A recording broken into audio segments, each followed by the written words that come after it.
اگر آپ چاہتے ہیں کہ ہماری ویڈیو بر وقت آپ تک پہنچ جائیں تو ہمارے چینل کو سبسکرائب کر کے بیل آئیکن کے بٹن کو دبا دیں اور ہمیں لائک اور شیئر بھی کر لیں۔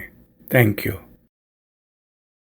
نحمده ونصلي على رسوله الكريم والحمد لله رب العالمين۔ اعوذ باللہ من الشیطان الرجیم، بسم اللہ الرحمن الرحیم۔ آج خلیل حشمت صاحب اخلاقیات کے اوپر درس دیں گے۔ خلیل حشمت صاحب۔ بہت شکریہ طارق بھائی، جزاک اللہ۔ اچھا جی، پچھلی دفعہ ہم نے فضائل و رذائل شروع کیے تھے، تھوڑا سا اس کو ہم نے ڈسکس کیا تھا۔ تو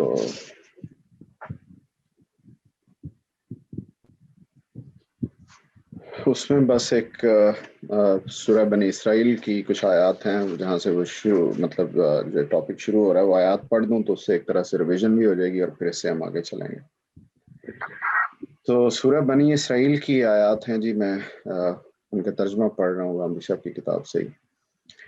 اللہ کے ساتھ کسی دوسرے کو معبود نہ بناؤ کہ قیامت کے دن ملامت زدہ اور دھتکارے ہوئے ہو کر رہ جاؤ، اور یاد رکھو کہ تمہارے پروردگار نے فیصلہ کر دیا ہے کہ اس کے سوا کسی اور کی بندگی نہ کرو، اور والدین کے ساتھ نہایت اچھا سلوک کرو۔ تمہارے سامنے اگر ان میں سے کوئی ایک یا دونوں بڑھاپے کو پہنچ جائیں تو ان کو نہ تو ہوں ہی کہو، ہوں مطلب جس طرح ہم بعض اوقات غصے میں یا تنزیہ انداز میں کہہ دیتے ہیں تو وہ اس سے منع فرمایا، اور نہ جھڑک کر جواب دو بلکہ ادب کی بات کرو، اور ان کے لیے مہر و محبت کے ساتھ عاجزی کے بازو جھکائے رکھو، اور دعا کرتے رہو کہ پروردگار ان پر رحم فرما، جس طرح انہوں نے بچپن میں مجھے پالا تھا۔ تمہارا پروردگار خوب جانتا ہے اسے جو تمہارے دلوں میں ہے۔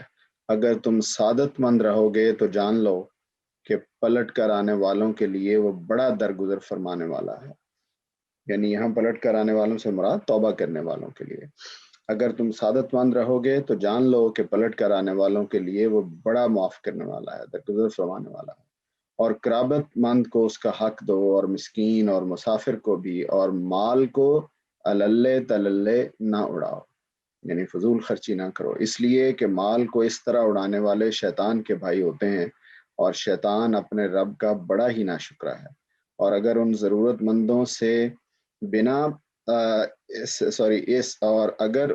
مندوں سے اس بنا پر اعراض کرنا پڑے کہ ابھی تم اللہ کی رحمت تلاش کر رہے ہو جس کے تم امیدوار ہو، تو ان سے نرمی کی بات کہہ دو، اور اپنا ہاتھ نہ گردن سے باندھے رکھو اور نہ اسے بالکل کھلا چھوڑ دو کہ اس کے نتیجے میں ملامت زدہ اور درماندہ بن کر بیٹھے رہو۔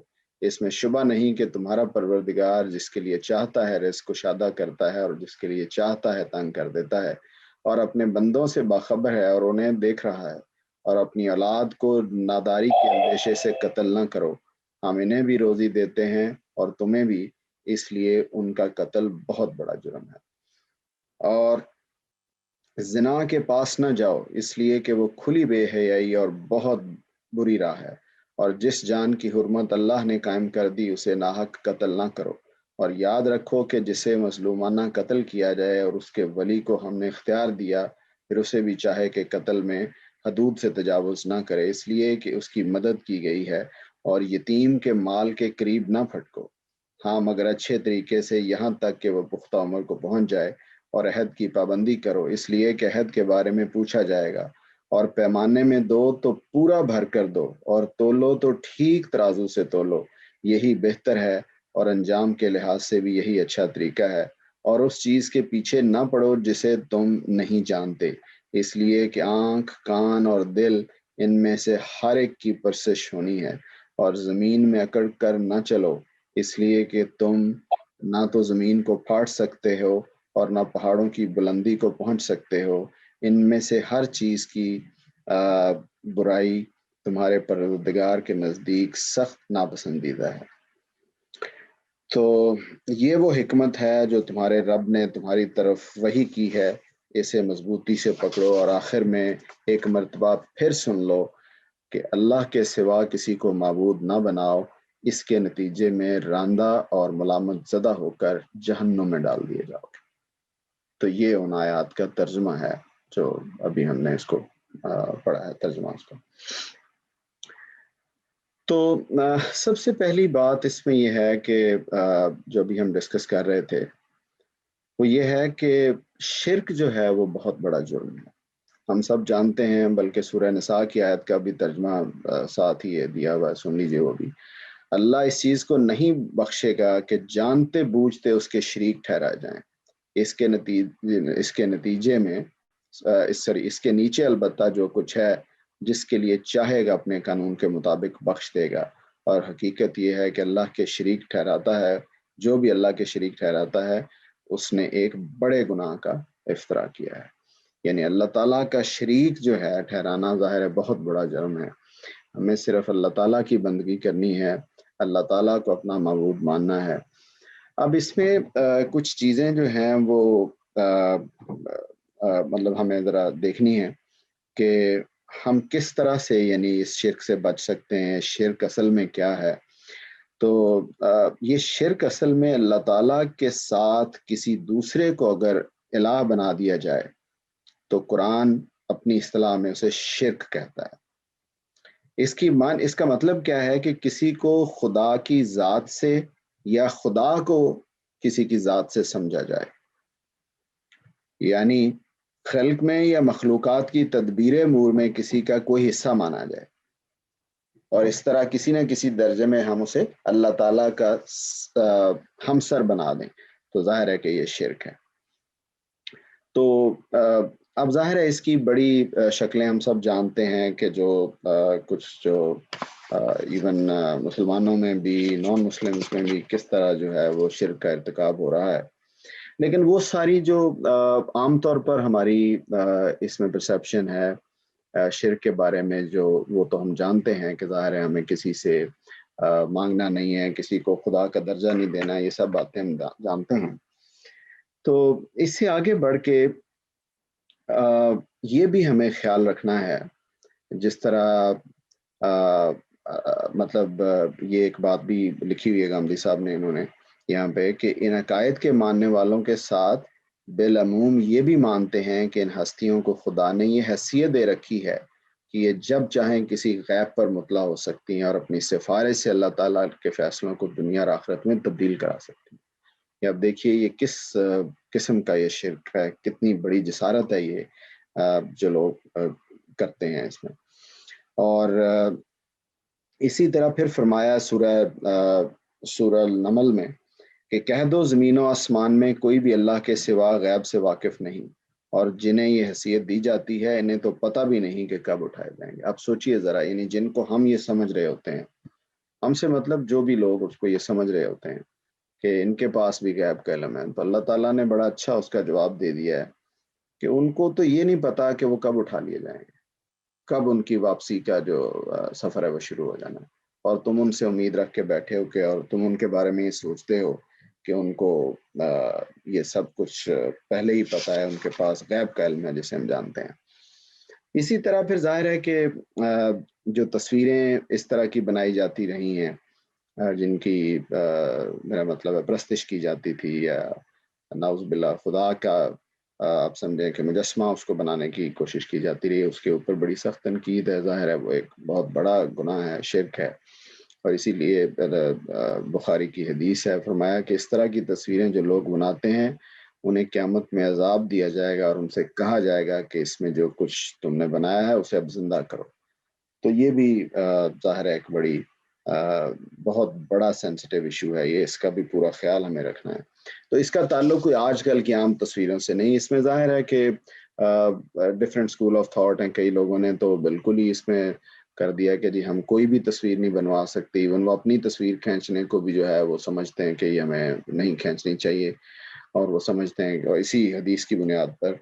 تو اس میں یہ ہے کہ ظاہر ہے یہ تصویریں ہم مطلب کسی کی پوجا کرنے کے لیے یا اس لیے نہیں بنا رہے ہیں، یہ تو اپنی ہی تصویریں ہم سمجھ کے بناتے ہیں۔ مقصد یہ کہنے کا کہ اصل میں کس نیت سے آپ وہ تصویر بنا رہے ہیں یا اپنے گھر میں لٹکائی ہوئی ہے، اور کس کی تصویر لٹکائی ہوئی ہے، تو یہ ظاہر ہے کہ بڑا اس میں امپورٹنٹ فیکٹر ہے، اس کا ہمیں پورا خیال رکھنا ہے۔ اچھا، اس کے بعد ایک دو ضمن باتیں عرض کر لیں اسی سے کہ اللہ تعالیٰ نے قرآن پاک میں سورہ بقرہ میں بھی فرمایا ہے اس طرح کی ایک بات کہ بعض انسان وہ ہیں جو اللہ کے سوا دوسروں کو اس کے برابر ٹھہراتے ہیں.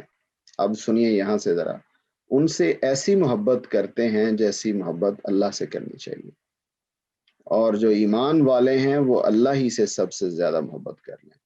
اور اگر یہ ظالم اس وقت کو دیکھ لیں جب کہ وہ عذاب کو دیکھیں گے تو دیکھیں گے کہ ساری قوت اللہ ہی کے لیے ہے اور اللہ سخت عذاب دینے والا ہے.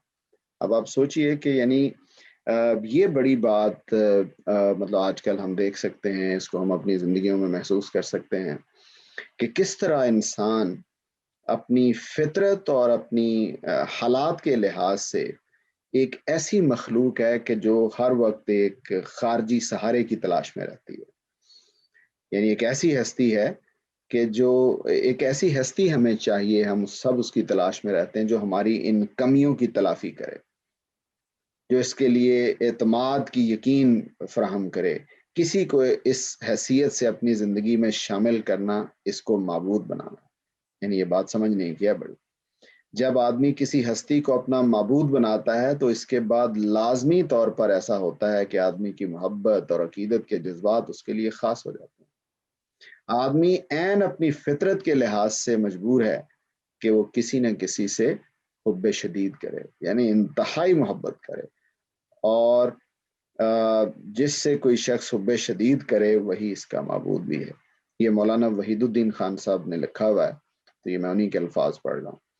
موجودہ دنیا میں چونکہ خدا نظر نہیں آتا، اس لیے ظاہر پرست انسان عام طور پر نظر آنے والی ہستیوں میں سے کسی ہستی کو وہ مقام دے دیتا ہے جو دراصل خدا کو دینا چاہیے. یہ ہستیاں اکثر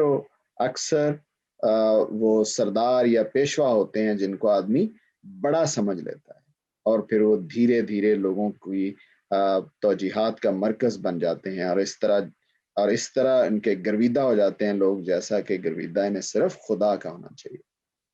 تو آدمی کی فطرت کا خلا تو اصل میں اللہ تعالیٰ نے اس لیے رکھا تھا کہ تم میری پرستش کرو، مجھ سے حب شدید کرو، مجھ سے شدید محبت کرو. لیکن ہم نے وہاں پر کسی غیر خدا کو بٹھا رکھا ہے. انسان کے پاس کسی کو دینے کے لیے جو سب سے بڑی چیز ہے وہ محبت ہی ہے.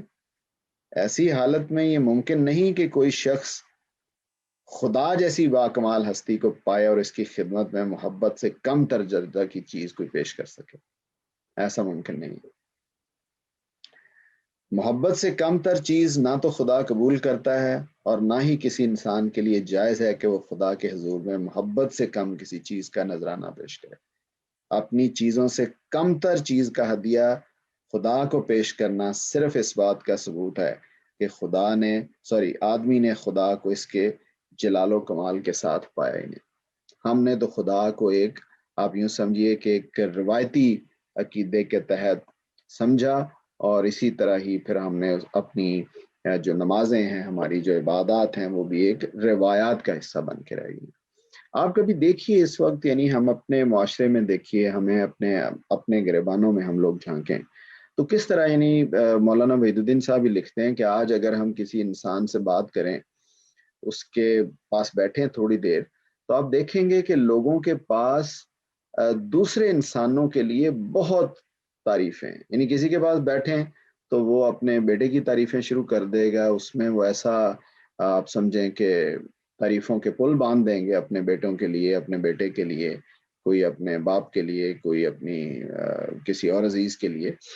تو وجہ کیا ہے کہ ان کو اصل میں خدا کو اس طرح انہوں نے پایا ہی نہیں. ورنہ یہ کیسے پاسبل ہے کہ انسان ہر وقت جو ہے وہ میرا مطلب ہے کہ انسانوں ہی کی تعریف کے لیے سارے الفاظ صرف کر دے. آپ کبھی سوچئے، یعنی آپ کسی جگہ بیٹھے ہوں، میں مثال دے رہا ہوں، اور آپ ادھر بیٹھ کے کوئی خدا کی تعریف کریں، کوئی خدا کے بارے میں کچھ بات کرنا شروع کریں، تو آپ کو اندازہ ہوگا کہ لوگوں میں تھوڑا سا یعنی آپ کو محسوس ہوگا کہ لوگوں کو شاید یہ بات پسند نہیں آ رہی، یا لوگ دیکھ رہے ہیں کہ یہ کس طرح کی بات آپ کر رہے ہیں. یعنی خدا کو ہم نے اس طرح پہچانا ہی نہیں، اس کو پایا ہی نہیں ہم نے. ظاہر ہے جب اس طرح پایا ہی نہیں ہم نے تو پھر اس کی تعریف ہم کہاں کریں؟ ہمارے نزدیک تو مذہب بس ایک روایت کا نام ہے جس پر ہم عمل کر رہے ہیں. یعنی بس مسجد چلے جانا ہے ہم نے، اور یہ روزے رکھنے ہیں ہم نے، یعنی یہ جو عبادات ہیں، میں بار بار احساس دلا رہا ہوں کہ یہ نہیں ہم کہہ رہے کہ یہ نہیں کرنی، لیکن اصل چیز جو ہے اس کے اندر دیکھنے کے لیے ہے کہ ان کی روح کیا ہے ان عبادات کی. تو ہم نے تو ان کو بس ایک رسم بنا کے رکھ دیا ہے ان عبادات کو بھی.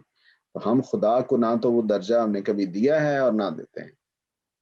یعنی ہمارے نزدیک بڑائی جو ہے وہ اپنی اولاد کے لیے ہے، اور اولاد کے پاس بڑائی شاید اپنے ماں باپ کے لیے ہے، یا کسی اور شخصیت کو ہم نے بڑا بنا رکھا ہے، اور ان کے لیے محبت کے سارے جذبات ہیں. میں یہ نہیں کہہ رہا کہ انسان کی تعریف ہم نہیں کر سکتے، ظاہر ہے کر سکتے ہیں، لیکن میرا مطلب ہے کہ ایک تعریف وہ ہوتی ہے. یعنی آپ کبھی دیکھیے نا کس طرح بعض اوقات ہم کسی کو ہیرو بنا لیتے ہیں اپنی زندگی میں کہ یہ میری لائف ٹائم فیوریٹ پرسنالٹی ہے. میری بات آپ سمجھ رہے ہیں؟ تو میرا کہنے کا مقصد ہے کہ کاش ایسا ہو جائے کہ ہم لوگ یہ کہیں کہ اللہ تعالیٰ میری سب سے فیوریٹ پرسنالٹی، میرا ہیرو میرا خدا ہے، میرا سب کچھ میرا خدا ہے. ٹھیک ہے اولاد بھی ہے، ماں باپ بھی ہیں، بہن بھائی بھی ہیں، دوست احباب بھی ہیں، ان کی بھی محبت اپنی جگہ، ان کے بھی رشتے ہیں، لیکن آپ یقین کیجئے کہ خدا نے یہ رشتے، خدا نے یہ انسانوں کے ساتھ محبت جو تعلق خاطر ہے، یہ آزمائش کے لیے رکھا ہوا ہے. یعنی اولاد کے ساتھ محبت آپ سمجھتے ہیں کہ یہ کوئی چھوٹی محبت ہے؟ بہت بڑی آزمائش ہے. یعنی اس آزمائش کی اگر آپ تھوڑی دیر کے لیے سوچیں کہ اس کی امپلیکیشنز کہاں کہاں جاتی ہیں، تو دیکھیے اسی اولاد کی محبت میں گرفتار ہو کر انسان کیا کیا غلط کام کرتا ہے، کس طریقوں سے وہ غلط کمانے کی کوشش کرتا ہے. اسی اولاد کی محبت میں آ کر وہ خدا کو بھول جاتا ہے، کیا کچھ نہیں کر لیتا. اور اسی طرح اولاد بعض اوقات اپنے ماں باپ کی محبت میں کیا کچھ کر جاتی ہے. تو یہ چیزیں ہمیں سمجھنے کی ہیں کہ یہ خدا تعالیٰ نے جتنے بھی رشتے بنائے ہیں، یعنی آپ دیکھیے کہ میں مثال دے رہا ہوں کہ جو محبت مجھے اپنی اولاد سے ہے، اپنی بیٹیوں سے، اپنے بیٹوں سے، وہ کسی دوسرے کے لیے نہیں ہے. یہ خدا نے رکھی ہے میرے اندر یہ محبت، یہ کوئی غلط چیز نہیں ہے.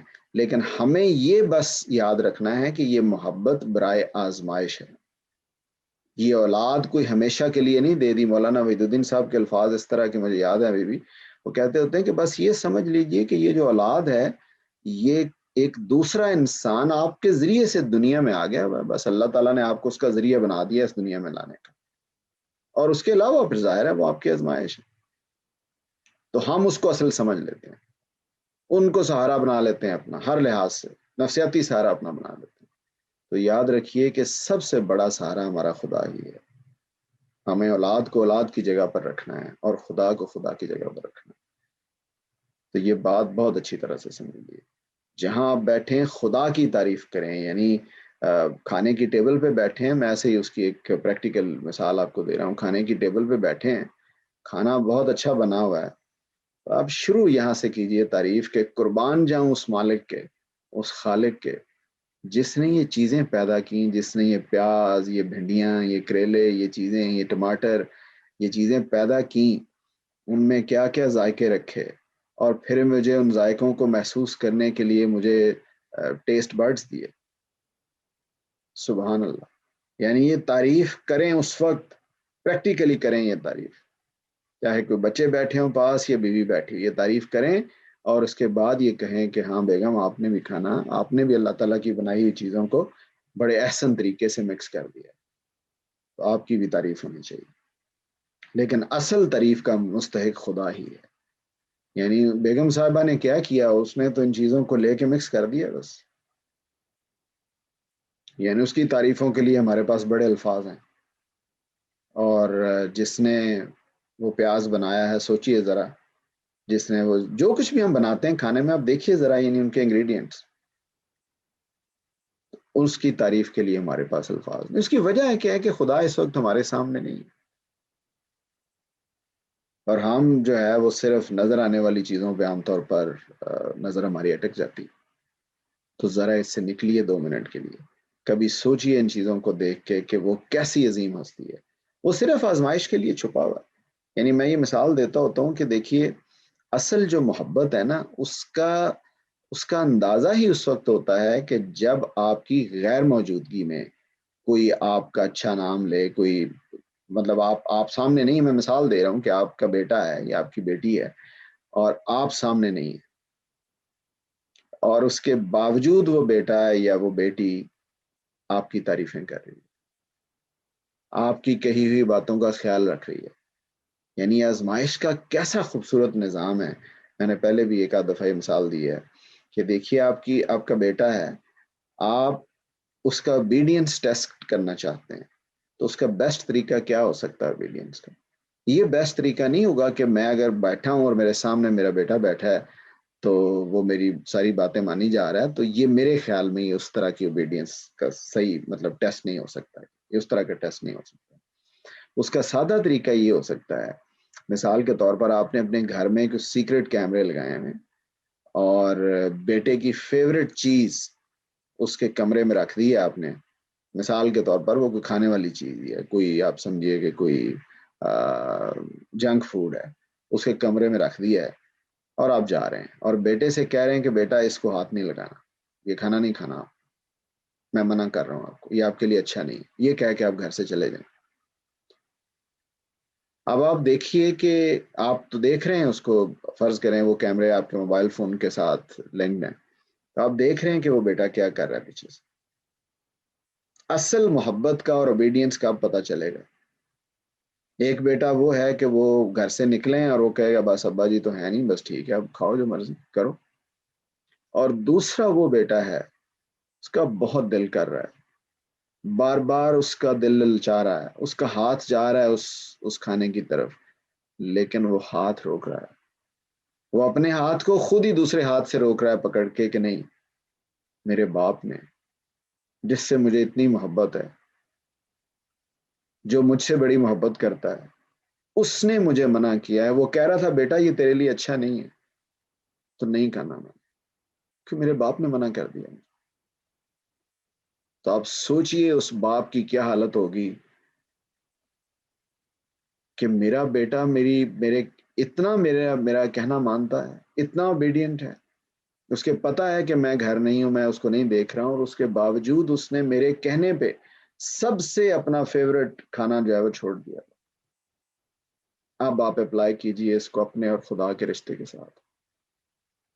یعنی اللہ تعالیٰ نے ہمارے اندر خود یہ جذبات رکھے ہیں، محبت رکھی ہے، اپوزٹ جینڈر کی اٹریکشن رکھی ہے، دولت کی ایک محبت رکھی ہے، یہ خود رکھی بجائے خود، یعنی اپوزٹ جینڈر کی اٹریکشن، دولت کی طلب، محبت، میرا مطلب ہے کہ یہ بجائے خود کوئی گناہ نہیں، کیونکہ اللہ نے رکھی ہے. یعنی آپ کہیں کہ مجھے اچھے نہیں لگتے پیسے، تو یہ تو نہیں مانا جا سکتا. آپ یہ کہیں کہ مجھے اولاد سے محبت نہیں ہے، یہ نہیں ہو سکتا. یہ خدا نے رکھی ہیں چیزیں ہمارے اندر، رکھنے کے بعد اب وہ ہم سے یہ تقاضا کر رہا ہے کہ میرے بندے یہ تیرے لیے یہ چیزیں اچھی نہیں ہیں، اس طرف نہیں جانا، اس طرف نہیں جانا. دولت کی محبت رکھ کے پھر فرمایا کہ غلط طریقے سے نہیں کمانی. کما لی ہے، پیسے آ گئے ہیں تمہارے پاس، تو چلو جو تمہاری ضرورتیں ہیں وہ رکھ لو اور باقی دے دو، لوگوں کو بانٹ دو. کیسی آزمائش ہے. ایسی محبت ہم سے وہ چاہتا ہے جس میں ہم بغیر دیکھے اس کے حکموں کے آگے اپنا سر جھکا لیں.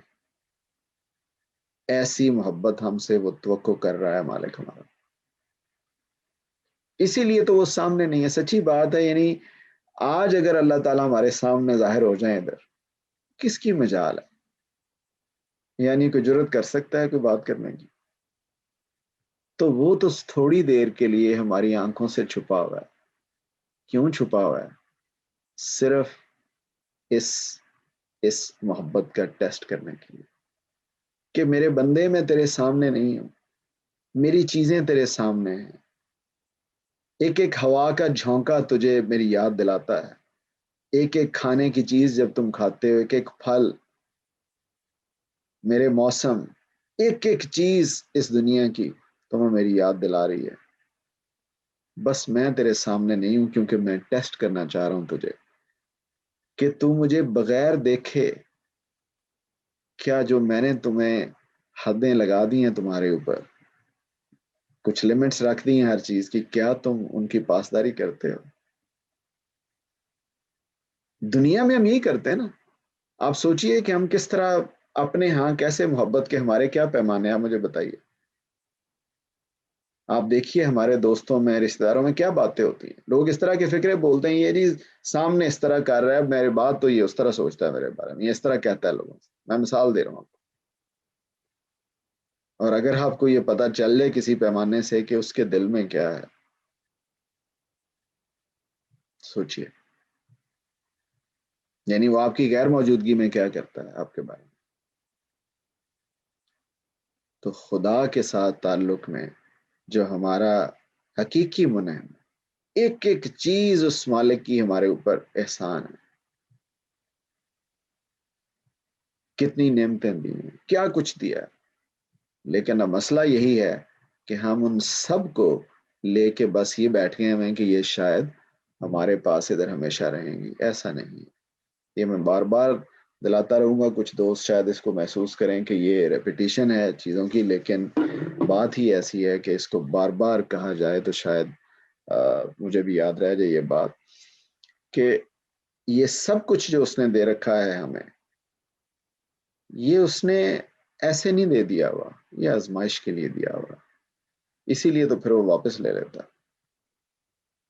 کیسا رویہ ہے ہمارا کہ ہمیں جو آزمائش کے لیے ملا ہوا ہے ہم اس کو پرماننٹ سمجھ رہے ہیں. کہ میں پچھلی دفعہ مثال دے رہا تھا کہ ایک اسٹوڈنٹ کو ایک کوشچن پیپر ملا ہوا ہے اور وہ ایگزامینیشن روم میں کھڑا ہو کے تو جھوم رہا ہے کہ مجھے تو ڈگری مل گئی. تو 3 گھنٹے بعد جب اس کا کوشچن پیپر واپس لیا جائے گا تو اس کو اندازہ ہوگا کہ وہ یہ تو کوشچن پیپر تھا جس کو میں ڈگری سمجھ رہا تھا. یعنی مجھے بتائیے، ورنہ تو پھر یہ زیادتی ہے نا.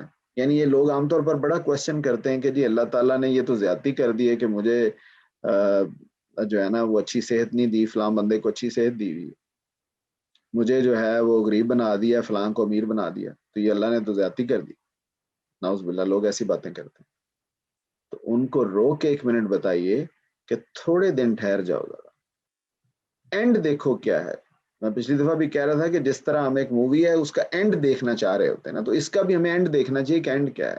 جس کو کچھ ملا ہے اس کا بھی وہ سب کچھ جو اس کو ملا ہوا ہے وہ ادھر ہی پڑا ہو رہا اور اس کا جنازہ جا رہا ہوگا. اور میرے پاس یا آپ کے پاس جو محرومی ہے وہ بھی ادھر ہی رہ گئی ہوں گی اور ہمارا بھی جنازہ جا رہا ہوگا. سب برابر ہے. ورنہ تو ہم کہہ سکتے تھے خدا نے انصاف نہیں کیا. یعنی میرا کیا قصور ہے؟ تو خدا آگے سے کیا کہہ رہے ہیں، اللہ تعالیٰ کیا فرما رہے ہیں قرآن پاک میں کہ میں تمہیں یہ میرے آزمائش ہے. کسی کو بیٹوں سے، کسی کو بیٹیوں سے، کسی کو دولت سے، کسی کو غربت سے، کسی کو صحت سے، کسی کو بیماری سے آزما رہا ہوں. اس لیے شکوہ نہیں، کیونکہ یہ چیزیں پرماننٹ نہیں ہیں. کچھ نہیں ملا تو شکوہ نہیں ہے، کچھ مل گیا ہے تو اکڑنا نہیں ہے، غرور نہیں کرنا، کیونکہ یہ سب کچھ عارضی ہے اور تھوڑی دیر کے لیے. تو آئیے اس بیٹے کی طرح جو آپ کی غیر موجودگی میں آپ کی تعریفوں کے پل باندھتا ہے، دل سے محبت کرتا ہے، اپنی فیورٹ چیزیں آپ کے کہنے پر چھوڑ دیتا ہے.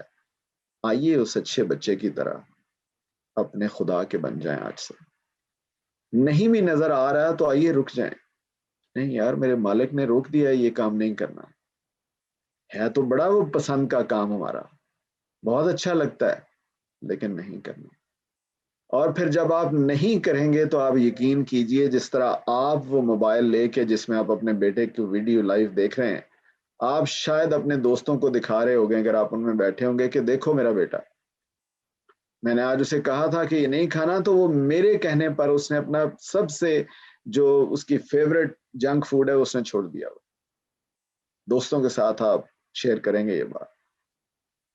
تو میں سوچتا ہوں کہ میرا مالک، ہم سب کا خدا ادھر بیٹھا بھی یقین کیجئے شاید فرشتوں کو یہ فرما رہے ہوں گے اللہ تعالیٰ کہ دیکھو میرے انسان، دیکھو میرا بندہ، کتنا پسند ہے اس کو یہ کام، لیکن میں نے کہہ دیا کہ نہیں کرنا تو یہ رک گیا ہوا ہے.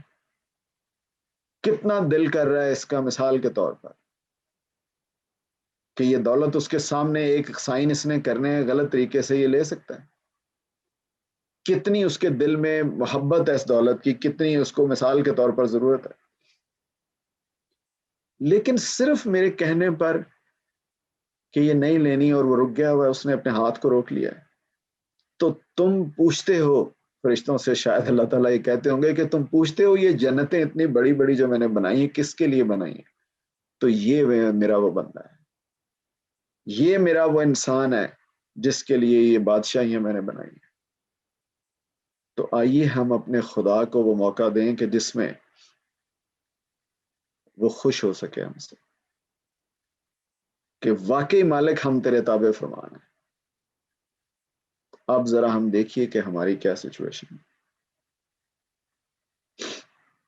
تو یہ سب سے بڑی چیز ہر وقت ہمیں یہ ذہن میں رکھنی چاہیے کہ انسان کے ساتھ جو محبت ہے وہ منع نہیں ہے، لیکن وہ محبت بس ایک لمٹ کے اندر، اس سے زیادہ نہیں۔ محبت ہر وقت آپ کے اوپر غلبہ پائے رکھے، جو محبت وہ خدا کی محبت ہونی چاہیے۔ اولاد کو بھی دیکھیں پیار کی نظر سے تو ساتھ ہی دماغ میں پیچھے سے میسج آ رہا ہو کہ واہ میرے مالک، کیا محبت رکھی ہے تو نے اولاد کے لیے۔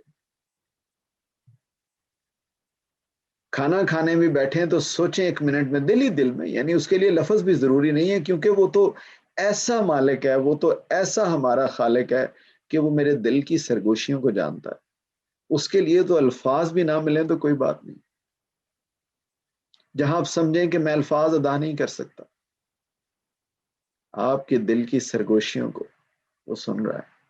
تو کھانا کھانے سے پہلے ایک منٹ ذرا ماریے اپنے ڈائننگ ٹیبل پہ کہ مالک اتنا کچھ، سبحان اللہ۔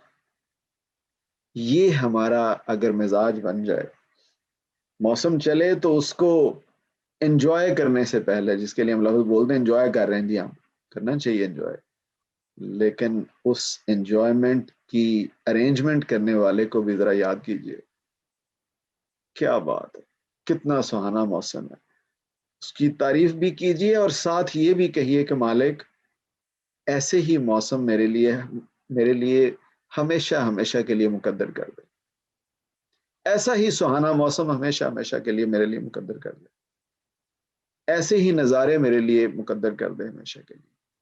دنیا میں تو ہمیشہ کے لیے نہیں ہے، آپ دیکھیے آئے روز موسم تبدیل ہوتے ہیں، آج اچھا ہے کل پتہ نہیں کیسا ہے، آج صحت ہے کل پتہ نہیں کیسی سچویشن۔ تو آئیے ہم اس صحت کے ساتھ اس کی تعریف کریں، اس بیماری میں اس کے سامنے گڑ گڑائیں کہ مالک یہ بیماریاں جو آپ نے ادھر دی ہیں ان کو عارضی کر دے، بس ان کو مستقل نہ کر دینا میرے لیے، اپنے پاس بلانے سے پہلے میرے مالک مجھے معاف کر دے۔ میں آج اس بات کا معترف ہو گیا ہوں کہ تو ہی میرا خالق ہے، تو ہی میرا مالک ہے، سب کچھ تیرے ہاتھ میں ہے، یہ انسان میرا کچھ نہیں کر سکتے۔ میں نے جو محبت کا نذرانہ میرا تیری دہلیز کے لیے ہونا چاہیے تھا وہ میں نے انسانوں کے لیے خاص کر لیا ہوا تھا، میرے مالک تو مجھے بخش دے، تو مجھے معاف کر دے۔ تو آپ کو اندازہ نہیں ہے کہ وہ مالک کتنا رحیم ہے، ہمارے پاس تو الفاظ بھی نہیں کہ وہ کتنی جلدی اس کو معاف کرے۔ تو آئیے نکلیں ان انسانوں کی محبت سے اور اپنی جو لازوال محبت کا اصل مرکز ہے وہ اپنے خدا کو بنائیں، اپنے اس معبود کو بنائیں جس نے ہمیں یہ اولاد دی، جس نے ہمیں یہ صحت دی، جس نے ہمیں یہ وجود دیا، جس نے ہمیں یہ سب کچھ دیا۔ یعنی میں کہتا ہوتا ہوں کہ ایک بندہ جو آپ کو جاب دے رہا ہے $20,000 مہینے کے، کوئی آپ کو دے دے تو ہم پاگل ہو جاتے ہیں کہ یار اتنی اچھی جاب ہے، بس ہر وقت اس کی تعریفیں اور یہ کچھ ہم پل باندھ دیں گے۔ یار ایک منٹ کے لیے رکیے، ذرا سوچئے، یہ زمین ڈالر اٹ سیلف کرنسی ہم کھا نہیں سکتے، it's just medium of exchange, کھاتے تو ہم اس کی زمین سے نکلا ہوا ہے نا۔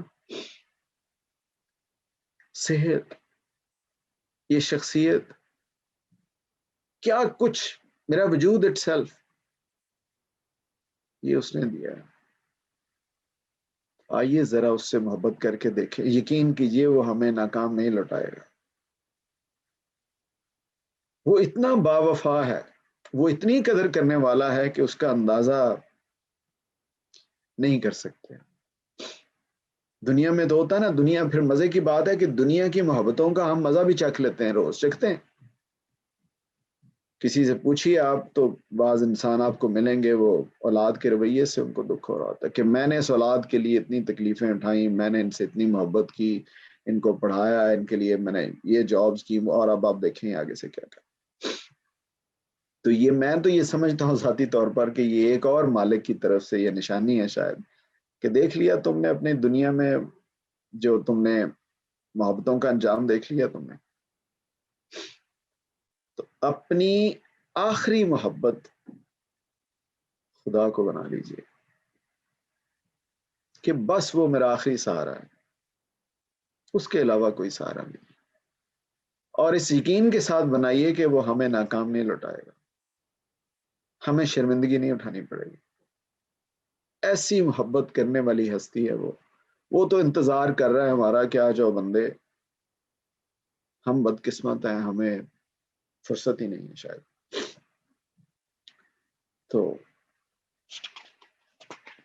یہ جناب بات تھی، اور خدا کی یعنی یہ جو محبت ہے اس کے حوالے سے میں نے ابھی یہ بات کی جس میں ہم نے پڑھا ہے کہ اللہ تعالیٰ نے جگہ جگہ یہ فرمایا ہے کہ شرک کیا ہوتا ہے اور اس سے کس طرح تمہیں بچنا ہے۔ تو اب دیکھیں نا سورہ نحل میں ایک اور آیت فرمایا کہ اور جنہیں اللہ کے سوا پکارتے ہیں وہ تو خود مخلوق ہیں، کچھ پیدا نہیں کرتے، مردہ ہیں، زندہ نہیں ہیں، اور ان کو پتہ بھی نہیں کہ کب اٹھائے جائیں گے۔ یہی میں آیت پہلے پڑھ رہا تھا، تو اب دیکھیے کتنی خوبصورتی سے اللہ تعالیٰ نے اس میں بھی اس بات کو واضح کر دیا ہوا بالکل۔ اور اس کے بعد جناب آگے جو ہے اس کا اگلا ٹاپک ہے والدین سے حسن سلوک۔ والدین سے حسن سلوک، اس سے پہلے ایک چھوٹی سی بات میں وہ شرک سے ریلیٹڈ تھی، ذہن سے نکل گئی، تو پہلے میں بتا لوں پھر ہم والدین سے سلوک کے اوپر بات کرتے ہیں۔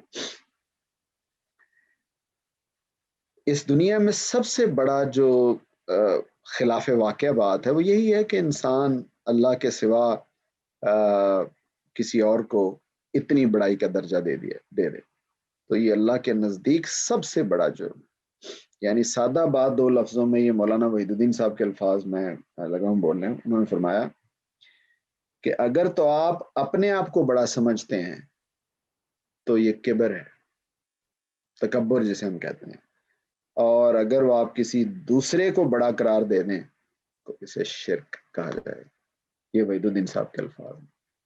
اپنے آپ کو بڑا کہیں گے تو یہ تکبر ہے، اور کسی دوسرے کو بڑا کہیں گے تو یہ شرک ہے۔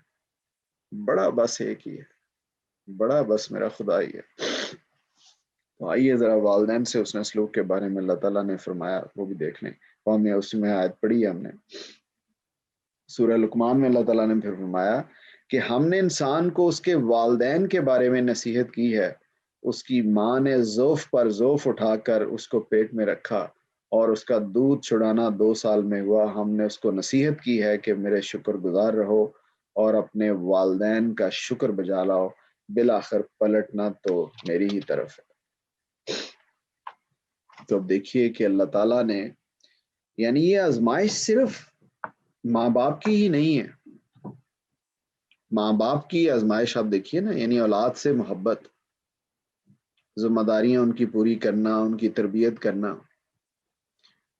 اور دوسری طرف اس ایگزامینیشن سائیکل میں ایسا ہوتا ہے کہ 18-20 سال تک جب تک بچے اپنے بڑے نہیں ہو جاتے، بالغ نہیں ہو جاتے، تب تک تو ہماری ہی آزمائش ہو رہی ہوتی ہے۔ اس کے بعد اب ان کی باری ہے کہ ماں باپ کے ساتھ تمہارا کیا رویہ ہے۔ جس طرح ہم 18-20 سال تک ان کے لیے تکلیفیں اٹھاتے رہے ہیں، اب ان کی باری ہے۔ اب اگر وہ اپنی باری میں صحیح فریضہ انجام نہیں دے رہے تو وہ بھگتیں گے۔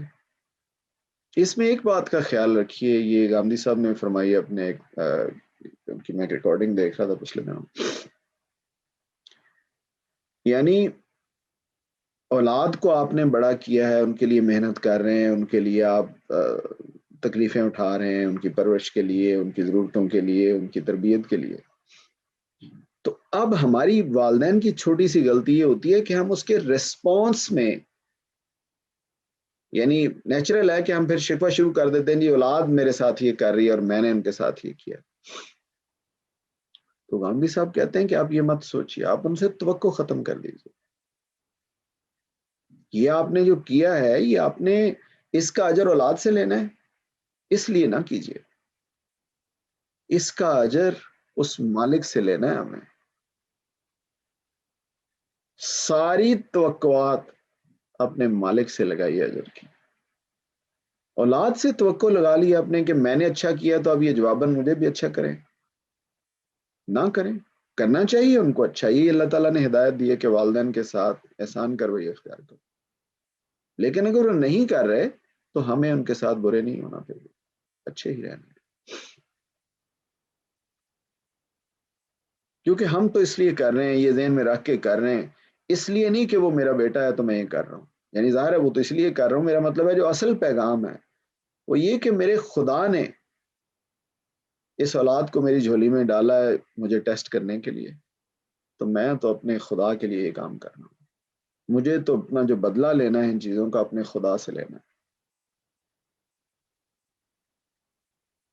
کبھی کو دل دکھے بھی کسی کی طرف سے بھی تو آپ یقین کیجئے کہ شکوہ کرنے کی بجائے آپ خدا سے بیٹھ کے تھوڑی دیر کے لیے باتیں کر لیں کہ مالک یہ جو میرا دل دکھ رہا ہے تو گواہ رہنا کہ میں نے اپنی طرف سے یہ کام تجھے راضی کرنے کے لیے کیے اور اس کا اجر بھی میں آپ سے ہی چاہتا ہوں. ہم کمزور ہیں، ہم بہت کمزور ہیں.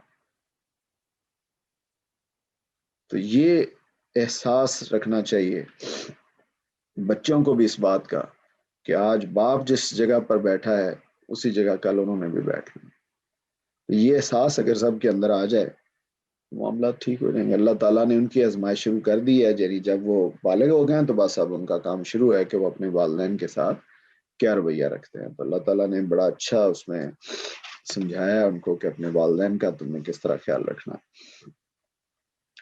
تو بلکہ ایک حدیث کوٹ کی ہوئی غامدی صاحب نے ادھر فرمایا کہ نبی صلی اللہ علیہ وسلم کو فرماتے ہوئے یہ سنا کہ جنت کا بہترین دروازہ باپ ہے، اس لیے چاہو تو اسے ضائع کر دو اور چاہو تو اس کی حفاظت کر لو. یعنی دیکھیے یہ بھی یعنی کچھ چھوٹی بات تو نہیں ہے کہ باپ اب بوڑھا ہے، وہ بیماریوں میں گرفتار ہے اور یہ آسان نہیں ہے اتنا کہ اب اس کو سنبھالنا ہے، اس کی ضرورتوں کا خیال رکھنا ہے. لیکن اگر انسان کی نظر اس آخرت کے اوپر ہو، اس اجر کے اوپر ہو، اس مالک کائنات کی پوری اسکیم کے اوپر ہو، تو آپ یقین کیجئے یہ ایک سعادت لگے گی آپ کو. آپ اپنے آپ کو خوش بخت سمجھیں گے کہ میرا باپ میرے سامنے ہے، مجھے خدمت کا موقع ملا ہوا ہے، مجھے اپنے اللہ کے حکم پر عمل کرنے کا ایک چانس مل گیا ہوا ہے. ماں سامنے بیٹھی ہے تو آپ خوش قسمت ہیں کہ وہ ماں سامنے ہے، میں اس کی خدمت کر لوں اس لیے کہ میرے مالک نے کہا. تو کہنے کا مقصد ہے کہ ہر چیز میں جو آپ کا اینڈ ہے، یعنی یہ جو لائن ہے اینڈ میں، وہ آپ نے اللہ سے ملانی ہے لے کے جا کے. یہ خالق ہی ہے، سب اسی کے لیے ہو رہا ہے، اسی نے یہ سب نظام بنایا ہے، اسی کو خوش کرنے کے لیے میں یہ کر رہا ہوں. تو یہ والدین کے بارے میں فرمایا. اور پھر آگے اس کے بعد اگلی بات جو ہم ڈسکس کرنے جا رہے ہیں وہ عزا و اقربا کے ساتھ حوالے سے ہے. سورہ نساء میں اللہ تعالیٰ نے فرمایا کہ اللہ کی بندگی کرو، کسی چیز کو اس کا ساجی نہ بناؤ، اور والدین کے ساتھ حسن سلوک کرو، اور رشتہ داروں، یتیموں، فقیروں، قرابت مند پڑوسی، اجنبی پڑوسی، ہم پہلو، مسافر، اپنے غلاموں کے ساتھ بھی، اس لیے کہ اللہ اترانے والوں اور بڑائی مارنے والوں کو پسند نہیں کرتا. اس سے بھی بچیے. یعنی یہ جو ریلیشنز ہیں سارے، یہ ہم نے مطلب کافی ڈسکس کر لیے ہیں کہ والدین کے ساتھ بھی اپنے رشتہ دار بھی ہیں، یتیم بھی ہیں، آپ کے ہمسائے بھی ہیں، ان کا بہت خیال رکھنا ہے. یعنی پہلے بھی ہم ڈسکس کر چکے ہیں کہ انسان جو بھی جس رشتے میں، جس طرح فیصل بھائی نے پچھلی دفعہ بڑا اچھا ایکسپلین کیا کہ جو ہی کوئی انسان ہمارے ساتھ جو بھی کسی کے ساتھ ہمارا رشتہ بنتا ہے اس کے ساتھ ہی ہمارے حقوق قائم ہو جاتے ہیں اس کے انسان کے، تو ان کو ادا کیجیے. لیکن اس کے ساتھ ساتھ ایک بات اور یاد رکھیے جو اللہ تعالیٰ نے اسی آیت میں اینڈ میں کہی نا، کہ اللہ اترانے والوں اور بڑائی مارنے والوں کو پسند نہیں کرتا. بچیے اس چیز سے. تکبر بہت بری چیز ہے. یعنی میں کہتا ہوتا ہوں کہ تکبر شاید اس دنیا میں بولا جانے والا سب سے بڑا جھوٹ ہے. میں کیسے کہہ سکتا ہوں کہ میں مثال کے طور پر کہ جی میں بہت بڑا استاد ہوں، مثال کے طور پر میں بہت بڑا ٹیچر. میرا کیا کمال ہے اس بڑائی میں؟ یہ میرے مالک کی دی ہوئی صلاحیت ہے مجھے. اسی نے یہ زبان دی، اسی نے یہ دماغ دیا، اسی نے یہ اعضاء دیے، اسی نے آنکھیں دی. میری کس بات کی بڑائی ہے؟ میں نے کیا کر لیا؟ تو یہ ساری بڑائیاں، یہ ساری تعریفیں اصل میں اس مالک کے ہی نہیں. میں نے کیا کر لیا؟ آج کچھ ہو جائے، زبان کو بول نہ سکے تو کدھر گئی میری استادی؟ یہ تو بہت بڑا جھوٹ ہے جب انسان اپنے آپ کو کچھ سمجھ رہا ہوتا ہے. تو اللہ تعالیٰ نے واضح کر دیا بالکل کہ یہ غرور کرنے والے، یہ اپنی بڑائی مارنے والے اللہ تعالیٰ کو بالکل بھی پسند نہیں. تو اپنے رشتہ داروں کے حقوق کے بارے میں بھی بہت خبردار رہیے. اور اللہ تعالیٰ نے کتنے خوبصورتی سے حکم دیا، اور اللہ سے ڈرو جس کا واسطہ تم اس ایک دوسرے کو دیتے ہو. اور رشتہ داروں کے بارے میں بھی خبردار رہو، بے شک اللہ تم پر نگران ہے، وہ دیکھ رہا ہے. اسی طرح یتیم ہیں، مسکین ہیں، ان کا بھی ہمیں خیال رکھنا ہے. ان کے بارے میں بھی، یعنی اسپیشلی جو یتیم بچے ہیں کوئی، تو ان کے مال کے قریب بھی نہ جاؤ. اتنا یعنی احساس کرنا چاہیے ہمیں کہ یہ کوئی چھوٹی بات نہیں ہے. یعنی کہنے کا مطلب ہے مال کا تو کسی کے بھی پاس نہیں جانا چاہیے. میرا مطلب ہے کہ غلط طریقے سے نہیں کسی کا مال لینا چاہیے. لیکن اگر ایک بچہ ہے، یتیم ہے، وہ مجبور ہے وہ، اور یہ سوچیں کس لیول کا پھر گناہ ہوگا. تو بہت سختی ہے اس پر، بہت اللہ تعالیٰ کی ناراضگی مول لینے والی بات ہے. اسی طرح پڑوسی، مسافر، غلام. کوئی غلام کا تو خیر اب اس طرح نہیں رہا، لیکن ابھی بھی کچھ معاشروں میں ہمیں ملتے ہیں کہ لوگوں نے رکھے ہوئے غلام. تو بہرحال ان کے ساتھ جو رویہ ہے وہ بہت حسن سلوک کا ہی ہونا چاہیے.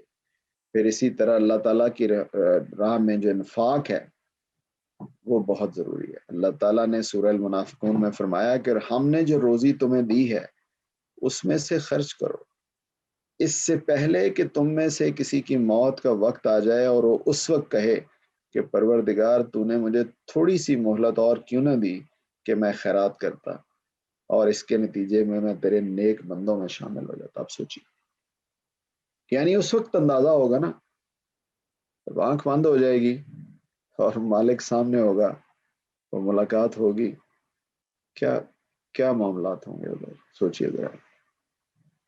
اس لیے ابھی ٹائم ہے، کل نہیں، ابھی ٹائم ہے ہمارے پاس.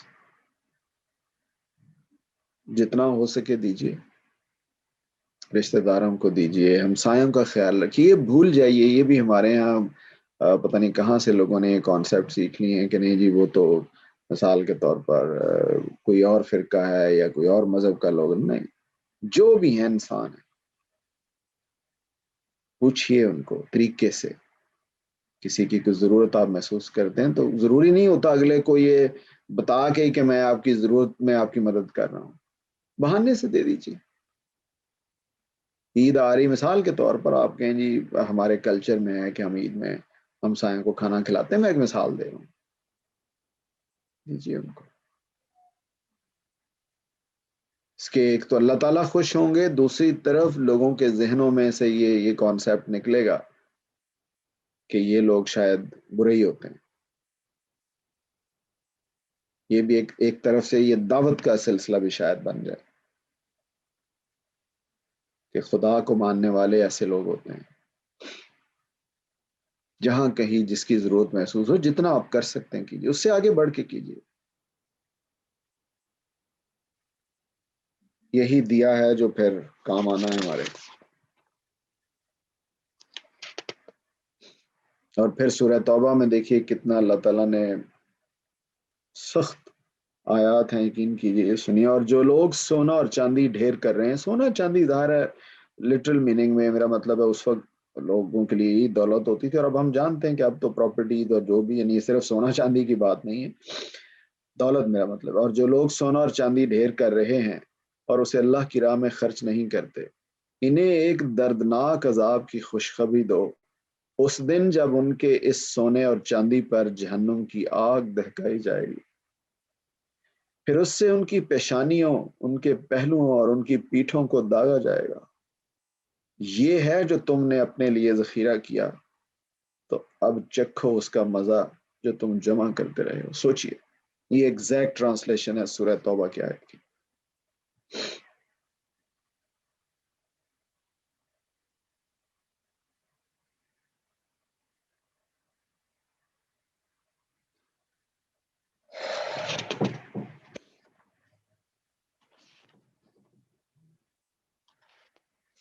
تو انفاق کے اوپر اتنی زیادہ آیات ہیں کہ میرا خیال ہے یہ آیت جو بھی ہم نے پڑھی ہے، دیکھیے کتنی اللہ تعالیٰ نے اس میں ناراضگی کا اظہار کیا ہے کہ جو لوگ یہ کام کرتے ہیں.